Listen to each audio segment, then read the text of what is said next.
You're listening to the Let's Talk Marketing podcast hosted by me, Katya Allison. So, what have you gotten yourself into? What do I always say? It's going to be a good time, a great conversation, and there's going to be a little bit of learning along the way. Now, through insightful interviews with top marketers, entrepreneurs, and thought leaders, I get to explore the latest trends and techniques and strategies in the world of marketing. I'm here to offer you engaging and informative discussions to help you stay up to date on the latest trends and take your marketing skills to the next level. Now, in this episode, we're covering podcasting and marketing with Nicole. Now, Nicole has spent the majority of her career as an executive assistant in the corporate realm and has seamlessly blended her small business background and strong work ethic.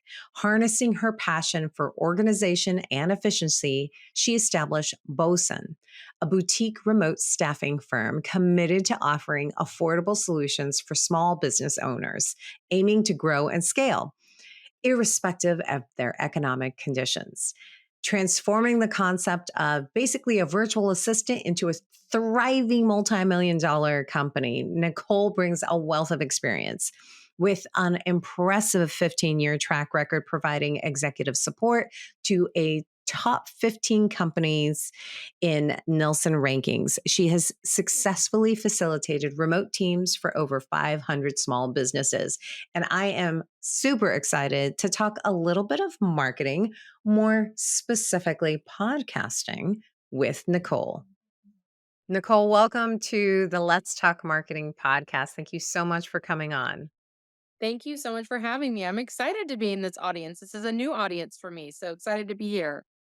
Well, I'm excited that you are here. We're doing something a little bit differently today. And I think this is, it's 2024. It's the year of like spicing it up a bit from like a podcast perspective. And you are going to bring to us a little bit of podcast strategy for businesses and entrepreneurs. But before we do dive into that, I'd love to get to know you a little bit better and help me understand how you got started in just kind of like the podcasting world per se. Like, I feel like podcasting is relatively new Mhm. as far as like the timeline goes, but I'd love to hear how you got started and where you've evolved to. Yeah, so it was a total happy accident, the one that we love being in, but I come from an entrepreneurial household, so that was always kind of in my blood. About 7 years ago, started a staffing company, and we serviced a lot of small business owners, and they were constantly coming to us. We did a lot of fractional support, and they were like, "Hey, how can I get my name out there? I don't have a $20,000 a month ad spend. Like, how do I get introductions? How do I build my brand? How do I get established as this like thought leader?" And so we kind of started getting people booked on podcasts. We had no idea what we were doing. It was just like, "Hey, I wonder if we reach out to these shows and how could we position that?" And so we had this as this kind of underground service line within our staffing company, which really didn't fit. And funny enough, about 2 years ago, I was listening to a podcast, How I Built This, which I love, and they were talking about positioning your brand, making your message clear, having your services outlined. And I was like, we have this really good service in getting people on shows. We've seen ourselves from utilizing it, how well it's converted to sales and connections and all these things. Why is this not a company? I need to make this a company. And so my daughter actually thought of the name while we were driving in the car. We bought the domain on the way up there and started the new business. So we feel like we've kind of grown up with podcasts because we've been doing this now for over 7 years. And the industry has changed significantly, but along those ways, we've built a lot of awesome relationships. And now we're really giving Mic'd Up its own legs to really grow and really reach out to individuals on how awesome this community and space can really be utilized for business owners. Now, what is it that you like about what you do? And conversely, what, if anything, you could pluck out of what you're doing currently? In just my day to day with my work. Yeah. Yeah, so I think the biggest struggle for me is really just being able to get my own message out and connect with business owners and really convey how much of a benefit this can be for them. So, stretching myself in many different ways, I do have two other businesses. So, trying to pull myself in a lot of different directions. But I do love to delegate, and I'm actually very good at it. I love being able to identify talent, put them in, and in that place. But I think, that's probably every entrepreneur's struggle, right? If I could clone myself, more of me, more time, I could get a lot more done. Isn't that the truth? Yeah. Now, I would imagine that kind of being in the world of podcasts that you have to be able to stay up to date on trends. So Mhm. I'm kind of curious, do you leverage social media in any way, shape, or form to either be, well, I assume entertained because I feel like social media can be very entertaining. But do you leverage social media for entertainment and inspiration or education? And if so, which social media channels do you gravitate towards for those? Yeah, so the way that we are working with our clients is we are almost serving as a PR agency for them, right? So we are taking them. So the way that we are using social media is making sure that they are positioned to have audience members look them up, to be drawn to them, to see the story that they're hoping to tell. So we have different services where we say, hey, we're looking at your socials, your clients are living here, you have no presence, your message isn't clear, and kind of working through there. So we're a little bit more on the back end, but we're also teaching our clients that, hey, when these shows are produced, you are going to get a lot of content. That's also a really cool thing of doing podcasts, right? And make sure and let us help you capitalize on and put those into socials, use them for newsletters, pump them out to sales opportunities, all these ways. So we do walk our clients through that. But internally on the technology side, we are investing in a lot of technology to make sure that we are having the latest shows, top shows, great agent connections that we can reach out to. And that's what makes us a little bit unique there. So it looks like if you were leveraging social media in general, like personally, Mhm. it sounds like what you're doing is you're trying to find ways or maybe get inspiration from other social media networks or what other podcasters are doing to help promote their social media, not their social media, to help promote their podcast online. Absolutely. Yeah. Excellent. Well, let's get to it. Let's start talking about, podcasting. And, one of the things I had told you before we hopped on that I really liked about, us even starting to talk about having you on the show was how podcasting solves for four different business problems for entrepreneurs and businesses. One is networking, one the other is sales, funnels, marketing, and then SEO and social media. I kind of want to work a little bit backwards because I feel like social media is kind of that final thing. So, tell me about how you can leverage podcasting from an SEO social media perspective as an entrepreneur, and maybe how we can bridge that from a business perspective. So I am not a marketing expert. I have a marketing background. I do not claim to be in marketing. But what I struggled for my own personal self, being in staffing, and I knew we were doing something very different than what I saw in the marketplace. And I could not figure out how print media could convert to that. But if I had an Yeah. opportunity to sit down with a business owner, man, it was a quick close. I mean, they got it. They understood we were offering different services, customized services. This was a very hands-on, high touch point staffing that we were. And so I thought, okay, how do I multiply that, right? And so in podcasting, I was multiplying it. And so not Mm. only was I reaching that audience, but then I had this content being produced for me. Cause that's one thing people don't understand is the show is in charge of, I mean, it's a whole other job once we go off air, right? Is like you got to produce this, you're doing show notes, you're doing socials, I mean, all these things. And that show was just giving me this.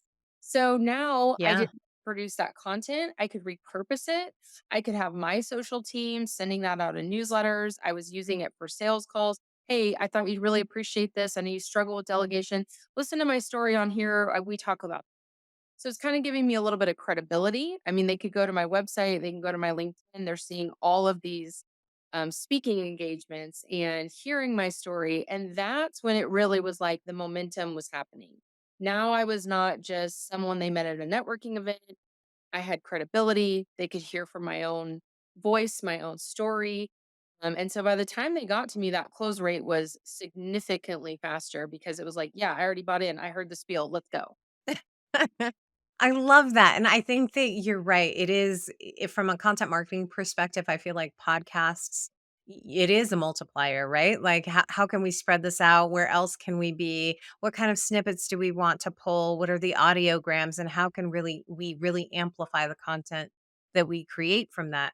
And I don't know if you share this opinion, but I feel like, we're talking about it from a personal brand or an entrepreneur perspective, but I feel like brands and other companies just benefit from those exact same things as well too. Would you agree? Absolutely. I mean, when I listen to How I Built This, those are huge brands, right? And Yeah. I listened to Bombas and went online that afternoon and bought Bombas socks because I was like, man, I love hearing about the support that they do. That's awesome. And I haven't tried these. So, I mean, absolutely. There's no downside really in being able to you personally convey your story and your message and what you do for your target audience. And that was really the platform that I found podcasts to be. Now, do you ever find it a challenge to convince people to start the podcast? Yeah. Yeah. Because there are I mean, you already said it. There's so much more to podcasting than just the interview. To me, this is the fun part. Like, this is why I'm in it because Yeah. I love the conversation. I love to learn. I love all of that stuff. There's a level of prep that goes into it. And then there is a whole post production. And then there is the amplification of the content that you have. So I'm curious as to how you showcase the benefit for entrepreneurs or businesses that will come to you and say, like, okay, podcast, but how do I know it's working? Mhm. Yeah, that I mean, that's probably like my biggest sales struggle, right? Because like I know it works. How do I Yeah. continue this? And a lot of it really has to do with like own imposter syndrome. What am I supposed to say to these people? And I try to say it's everything that you're saying and talking with your potential customers with, and it's a connection through that and it's just spreading that word and don't sit on the light that you have, right? You have a great service and you believe that's a great service. Why do you not want to expand that network? So but a lot of the obstacles are that, what am I going to say? I'm not a speaker. I don't know how to do this. And so we walk through those challenges and then it kind of becomes, well, how do I know that anyone's going to buy from this? Which I kind of point back to any marketing or social media effort. Like, are you going to see a dollar for dollar download and exchange a client? Of course not. But it's all in Yeah. building that brand awareness, the credibility. I mean, you and I will for sure network after this, right? I mean, this is how, and I try to tell people, Yes. people that are hosting podcasts, they are in a place of wanting to connect, to give back, to refer. And I have found that hands down in the podcast community. And so you're also opening up your network and who you can connect with. So, like anything, right? Like the ones that it clicks on, they're like, "Oh my word, I'm sold. This is amazing." And to be honest with Mike, that we have exceptional retention because people get it and they really start feeling that momentum coming, just like any type of marketing effort. But I would say our biggest hurdle is getting them to a place of like, why would anyone want to hear from me? And I get it because I was kind of in that shoes too, and so Interesting. I can emphasize with that. That's interesting. Yeah, I've never thought it's ironic because I have an episode about imposter syndrome for marketing. Which is interesting that you even brought up imposter syndrome for that. I think it's all about such, having if you have something to say and it's worth listening to, like, Mhm. it doesn't matter what your credentials are, what your pedigree is, it doesn't matter. Like, if other people could and will be potentially interested in that.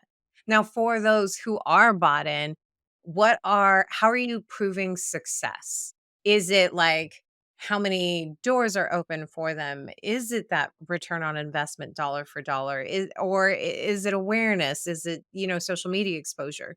How are you measuring success for them? Yeah, I would say that's probably our biggest struggle. But we do really coach our clients on, we call them kind of like the 4 steps post podcast. And like, are you following those 4 steps? Because I personally have used this for 7 years and that's what gets me results. So a lot of times I'm really just quantifying my own experience and my own results, which has Yeah.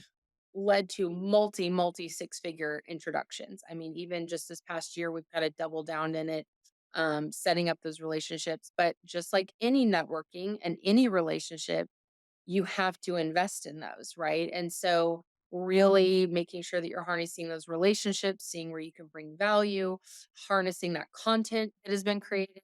So it's kind of like anything, like if you're not following these steps, you're not going to see that true ROI. We always say, don't be one and done.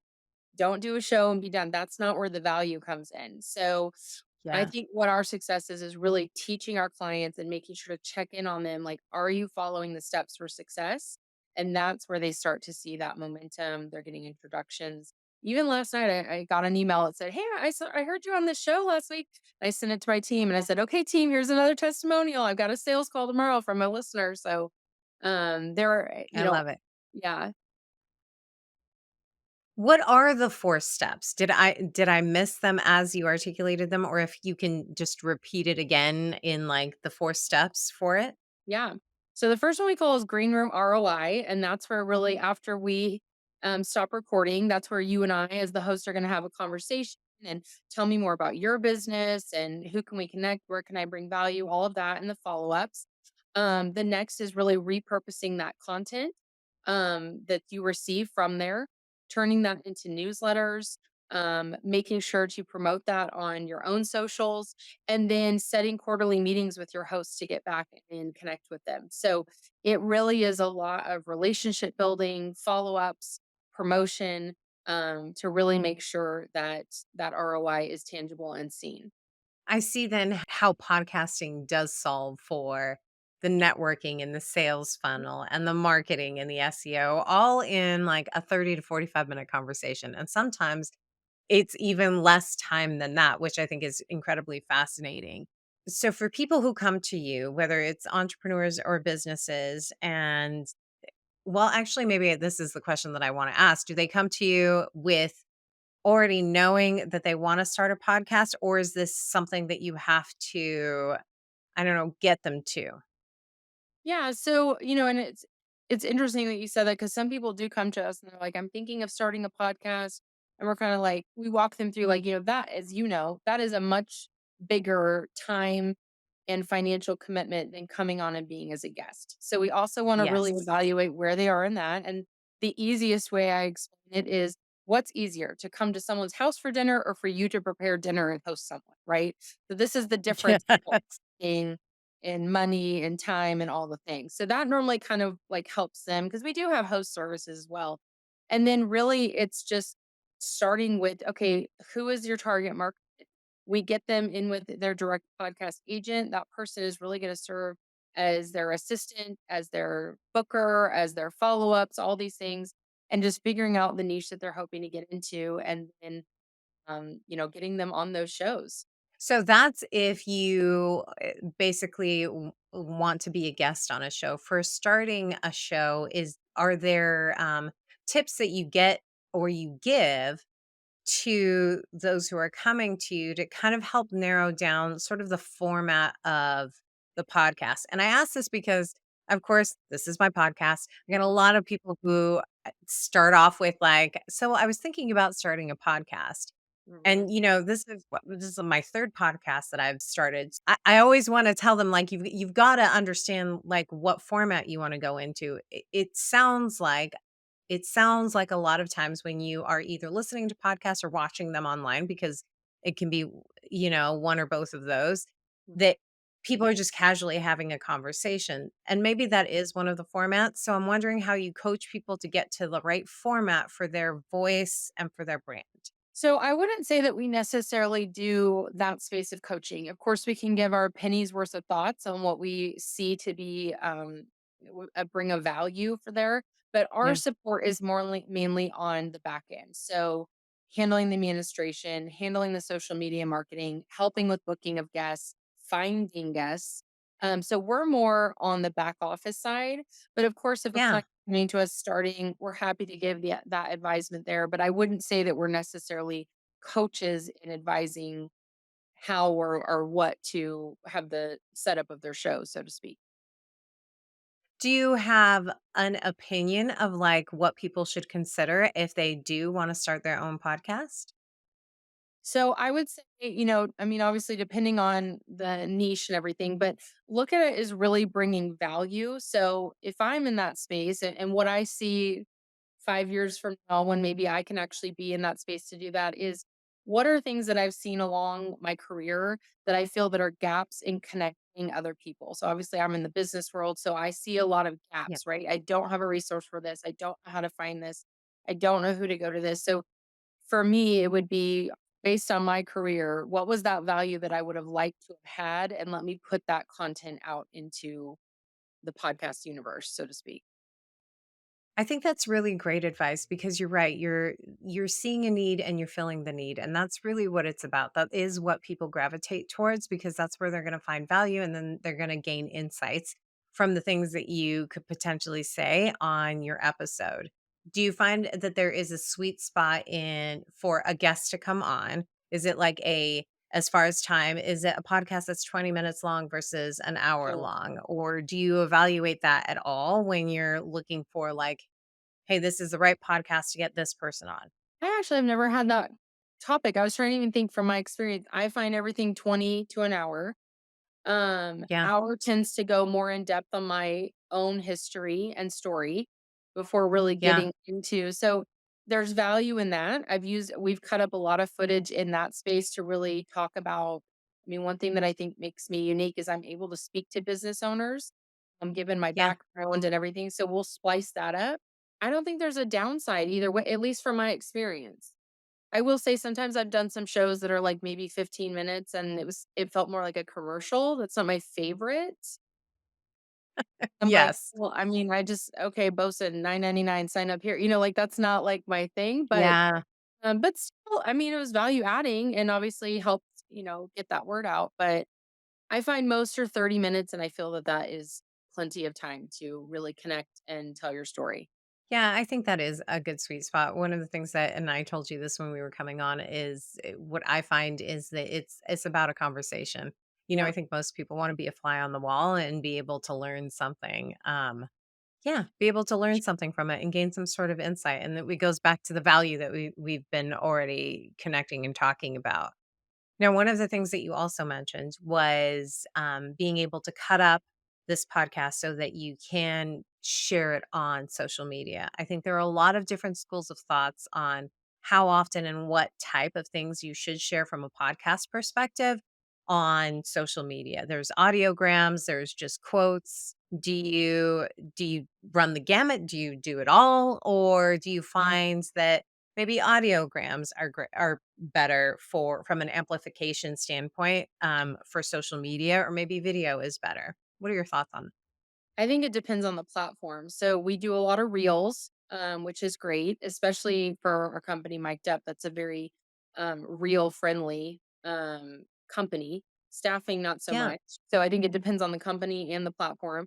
LinkedIn is going to be a very different platform in that space. And so sometimes even just resharing the shows, providing links to the shows, maybe we'll put a video along with, kind of an article or a post with it. But the reality is it's just fantastic produced content for you.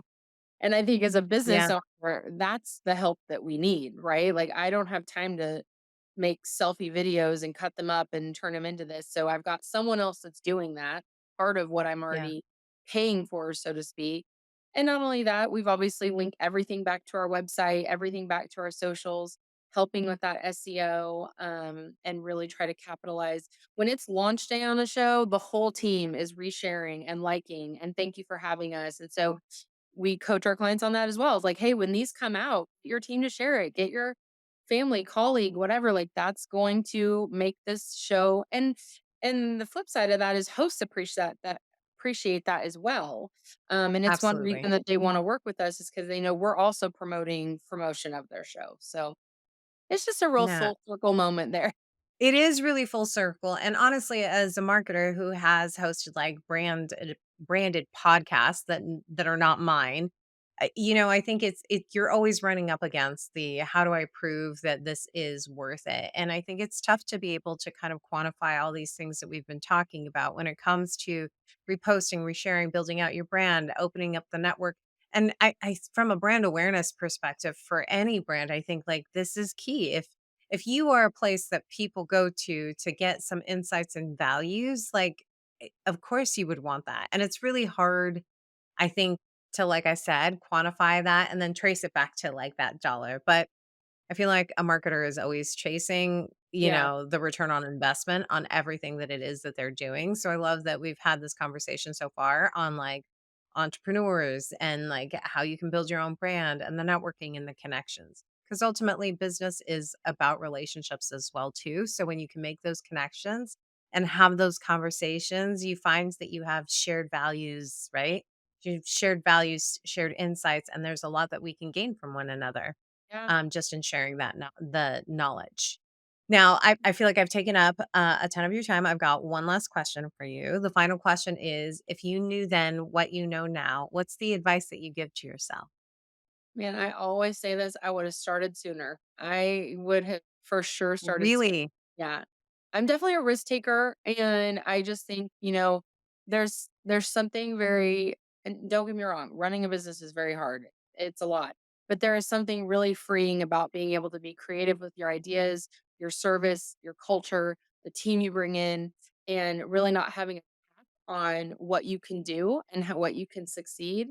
That I think, man, if I had done this when I was 15 years younger, like this, we're gonna bet had more energy and all the things. But yeah, I would have started earlier. And I say that because we see so many people come through that ride that fence, and I can't jump, and should I jump? And it's like, you gotta, you can't be half pregnant. You gotta jump. Like, if you feel that stirring and you feel passionate about it, and obviously managed risks, but like, go for it. Bet on yourself. Worst case, you can go back and get a job. Like, the world does not end if it doesn't work out. So yeah, I would say That's start true. earlier.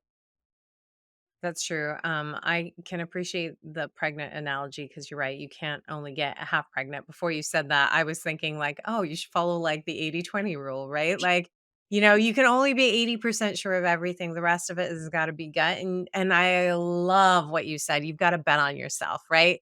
Like if Yeah, you're not betting on yourself, nobody else is going to. So have enough confidence to really step it up. And, you know, your advice would be to start sooner. So I love that. Well, I can't thank you enough for coming onto the show, sharing your knowledge and insights. I appreciate it so much.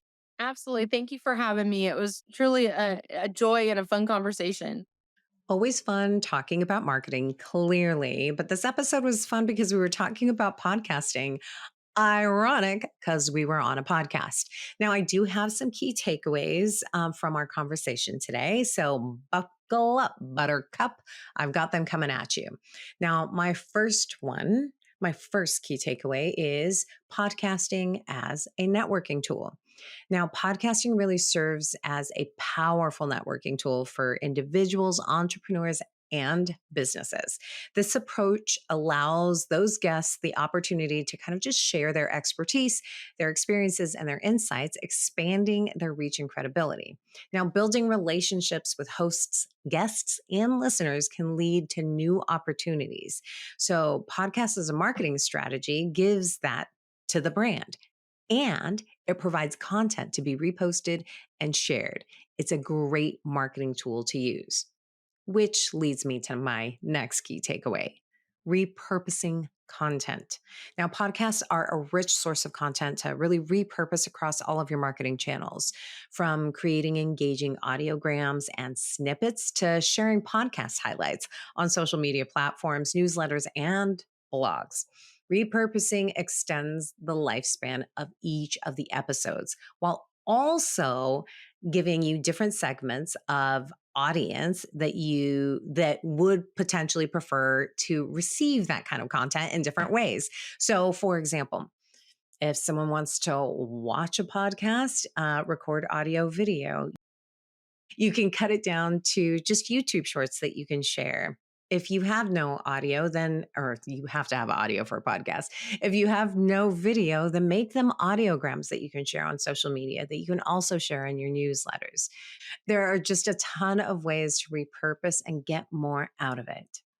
Now, my final key takeaway, which is good because clearly I'm getting tongue tied, but my final key takeaway is building credibility and brand awareness.